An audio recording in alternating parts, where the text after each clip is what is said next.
माझ्या भाग्याचं माझ्या सौख्याचं लीण सोन्याचं माझं कुंकू रोज पूजिते रोज जपिते लाख मोलाचं माझं कुंकू हा हा हा कुंकू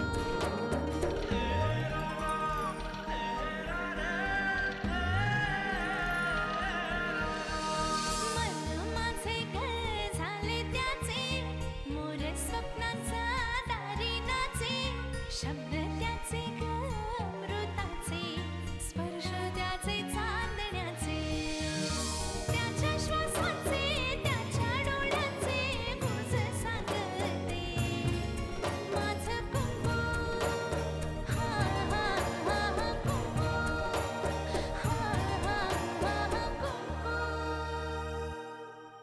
चाव्या आजपासून या चाव्या अहिल्याकडेच असतील.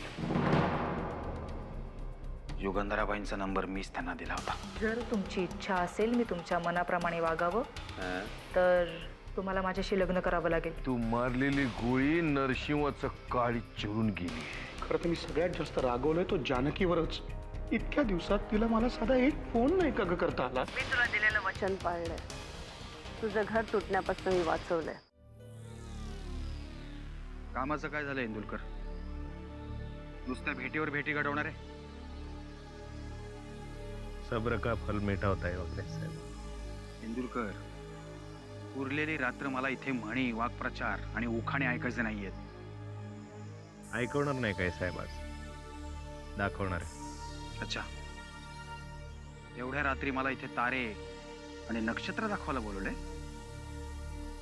जोक मारायच्या मूडमध्ये दिसताय साहेब, पण हसू नाही शकत. डेड बॉडी आणली आहे ना. म्हणजे बघा ना, गाडीत बघा ते.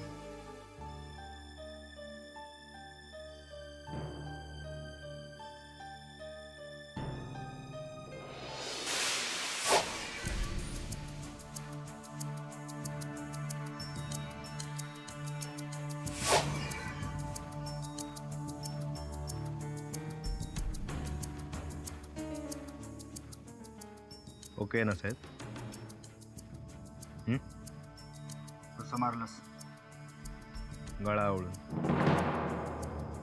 मी काय विचार केला साहेब, म्हणलं एवढं ब्युटिफुल मॉडेल आहे, कशाला उगाच स्क्रॅच पाडायची नाही का? तुम्ही पण ना साहेब एकदा व्यवस्थित नीट बॉडी बघून घ्या. हे कसं पुढचं सगळं करायला आपण मोकळे. आमच्याकडं ना एका लय मोठ्या बाईनं सांगितलं होतं, मारणं सोपं आहे, त्याला गाडणंच अवघड आहे.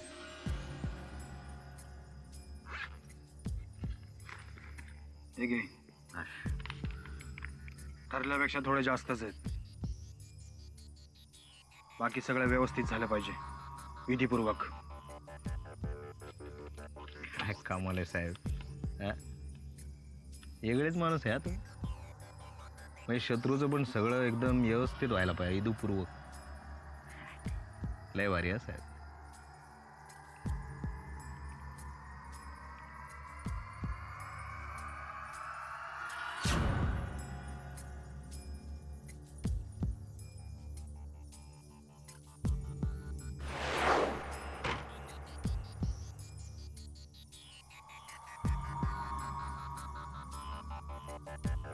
राम राम शेठ.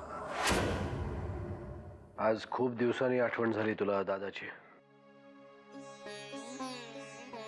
थोडं बोलायचं होतं.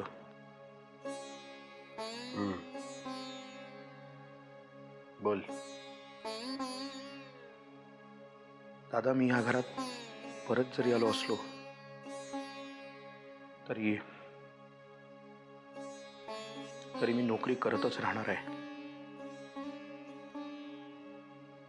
म्हणजे मी जी नोकरी करतो ती खूप साधी आहे. मी कोणाच्या तरी हाताखाली काम करतो. तुला राग नाही ना येणार याचा? अजिबात नाही, पण मुळात तुला हे सगळं करण्याची गरज काय? गरज आहे दादा. या घरातून बाहेर पडल्यानंतर मी खूप गोष्टी शिकलोय. खूप गोष्टी जाणवल्या आहेत मला. त्यातली सगळ्यात महत्वाची गोष्ट म्हणजे मी खूप जास्त डिपेंडंट होतो तुझ्यावर. नुसतं पैशाच्या दृष्टीने नाही, इमोशनली सुद्धा.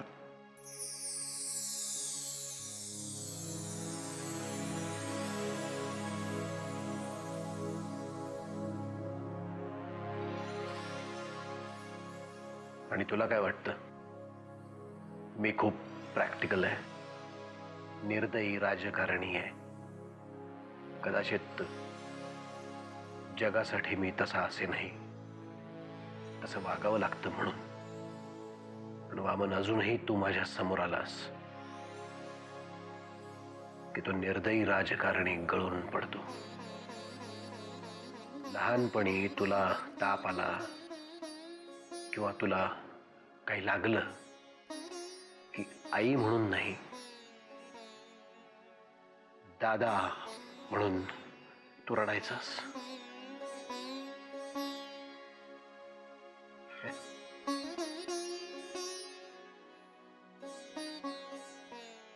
अजून काही फार वेगळी परिस्थिती नाहीये. अर्थात आता त्यावेळेसारखा गळा काढून रडता येत नाही. ज्या ज्या वेळेला हे असं डोळ्यात पाणी येतं ना, तेव्हा तूच असतोस माझ्या समोर. गेल्या काही दिवसात दादा मी एक गोष्ट नक्की शिकलोय. पैसे मिळवणं खूप सोपं असतं. माझ्यासारख्या निष्क्रिय माणसाने हातपाय हलवले तरी पैसे मिळू शकतात रे. मला नाही का मिळाली नोकरी, पण नोकरीहून घरी आल्यानंतर आपली माणसं हसून 2 शब्द गोड बोलणं फार गरजेचं असतं. कामाच्या रेट्यामध्ये माझा दिवस कसा बसा जायचाही, पण संध्याकाळी मी माणसं शोधत असायचो. माझी ही अवस्था फार काही वेगळी नव्हती वामन. अहंकार माघार घेऊ देत नव्हता, पण माझं एक मन तुझ्याशी बोलायला, तुला भेटायला आतुर असायचं.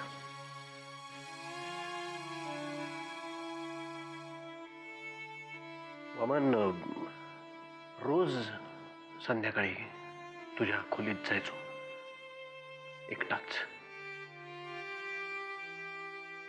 हा एकटेपणा फक्त जानकीला जाणवला.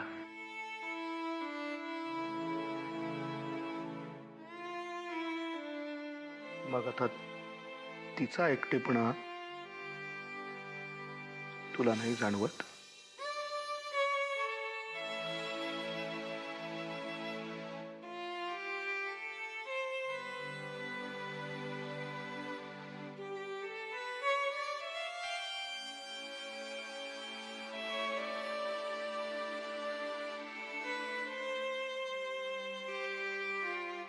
मला माहित नाही दादा तुमच्यात नक्की काय झालंय. एक गोष्ट मात्र मी खात्रीने सांगू शकतो, जानकी चुकीचं नाही वागणार. वरवर दिसताना तिची चूक दिसेलही, पण त्यामागचा हेतू आपण लक्षात घेतला तर तो निर्मळच असेल. वामन, जातो आता. माझं काही चुकलंय का? हा आमच्या नवरा बायको मधला वैयक्तिक प्रश्न आहे. आपण यावर चर्चा न केलेली बरी.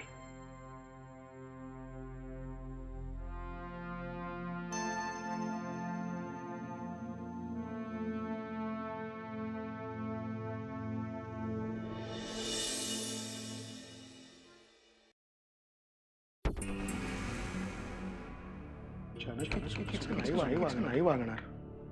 तिचा एकटेपणा तुला नाही जाणवत.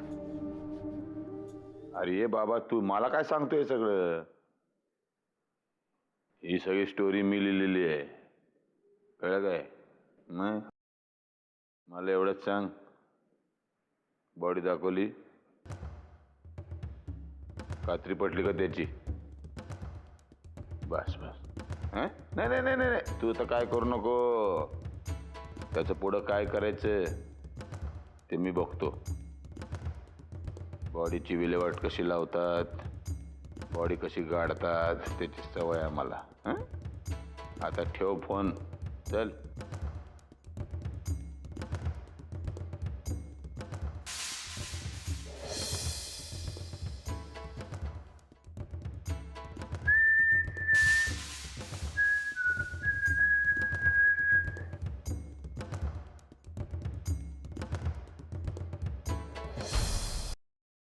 परशुदादा नक्की कशाबद्दल बोलत होते? काहीतरी नक्कीच झालेलं दिसतंय आणि परिस्थिती पण अशी नाही की यांच्यापासून काही लपवावं. यांना यांना सांगू की नको?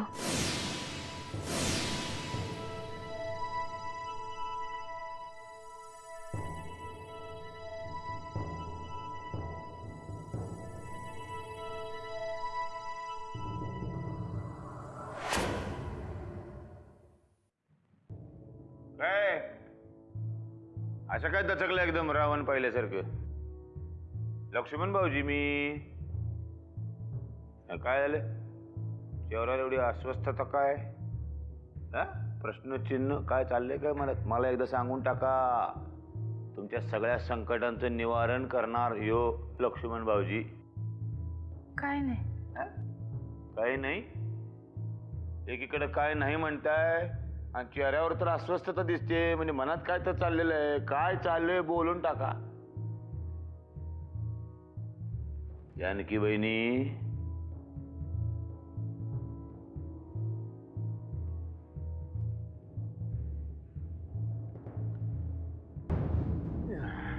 हे काय?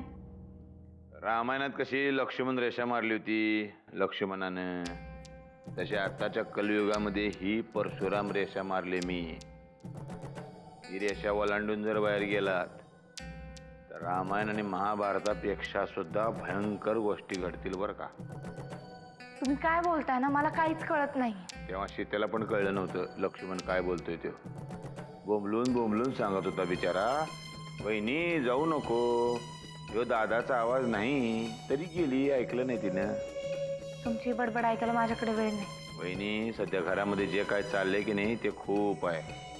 त्यात आणि भर घालू नका, ते तसंच चालू राहू द्या. मनातली मळमळ वाटावर आणली तर अख्ख्या घराचं वाटोळ होईल.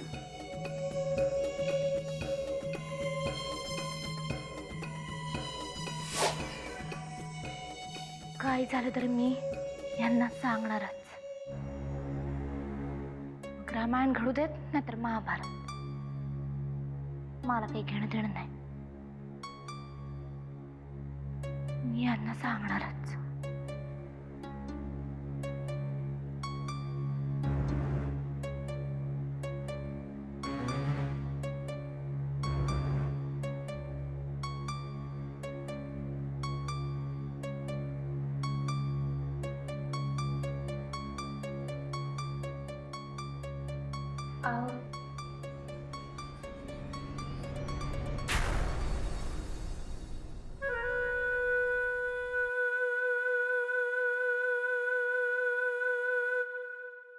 मला माहिती आहे तुम्ही माझ्यावर रागवला आहात आणि माझ्या चुकीची शिक्षा मला मिळालीच पाहिजे. पण मला काय सांगायचं ते ऐकून तरी घ्या ना. आत्ताच मी परशुदादांना बोलताना ऐकलं की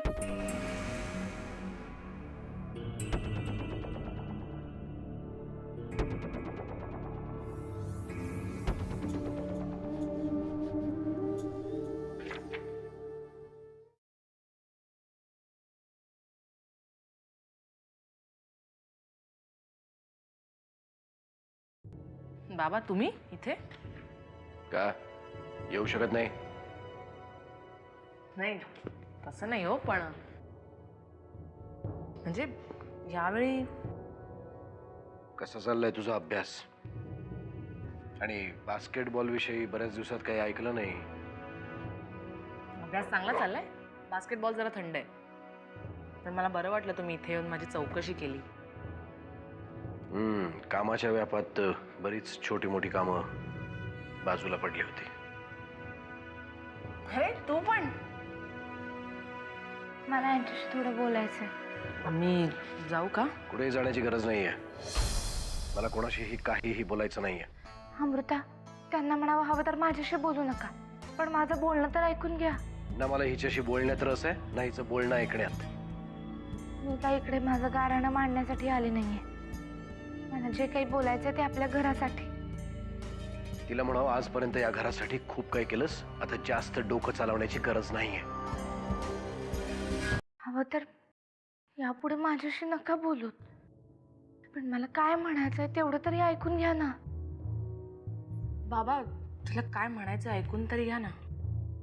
अमृता, आता तूही मला त्रास देणार असशील तर मी घरातून बाहेर निघून जाईन कुठेतरी.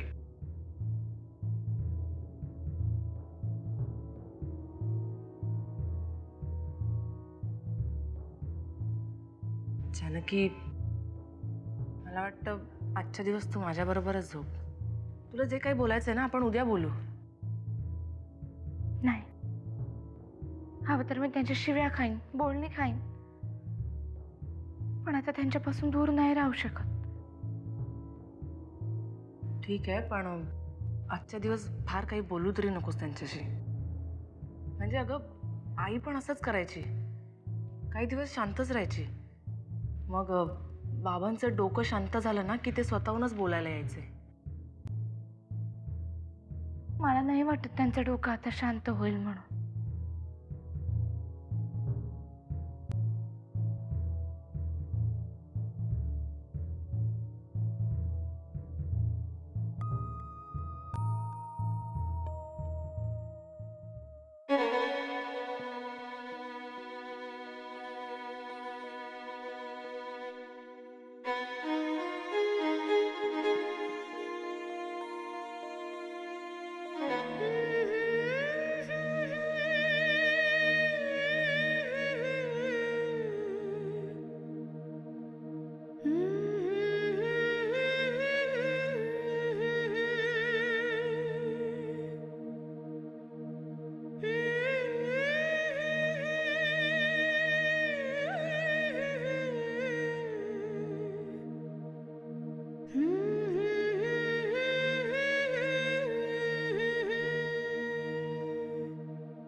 इंडिया, माझ्या हातातनं खरं तर कधी पैसे सुटत नाहीत. तुला म्हणून देतो. पण जर का काम झालं नाही तर तुला पोचवणार ढगात.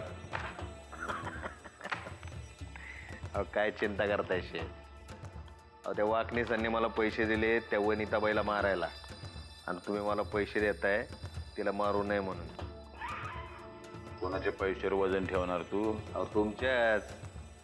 शेवटी इथं कसं आहे, आपण रिलेशनला महत्व देतो. असं आहे व्हय? हा मग. पण तुझं ते रिलेशन वाकण्याबरोबर पण चांगलं आहे. त्याला काय फ्युचर आहे काय? तुम्हाला कसं फ्युचर आहे?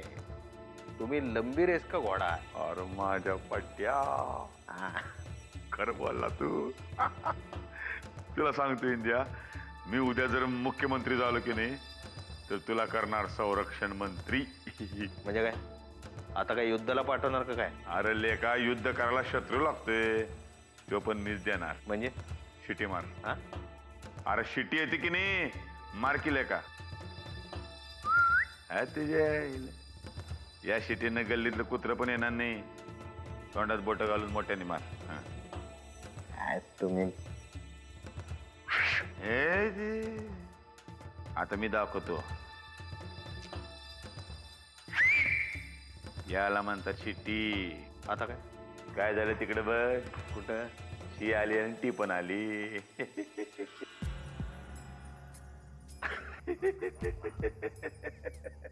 अभिनंदन वनिताबाई, तुम्ही आता कैलासवासी वनिताबाई झाल्या.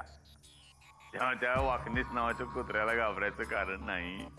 तुमच्या वाटेकडं ते हुंगायला सुद्धा येणार नाही. हो, पण आज ना उद्या मी मिसेस परशू किल्लेदार म्हणून जगासमोर जाणारच ना. इंडिया पाहिलं का आमची भावी झाशीची राणी.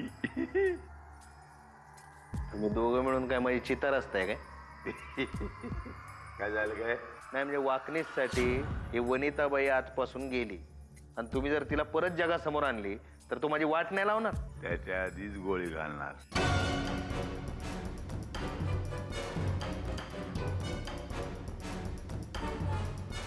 तुम्हाला नाही रे वाकण्याला.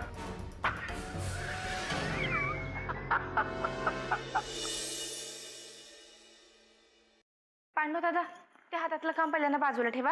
हे पैसे घ्या आणि जाऊन फुलवाल्याकडून हार आणा. त्यांनी पाठवलं नाहीये. माझ्या देवाची पूजा नाही का राहिली? बरं. हा.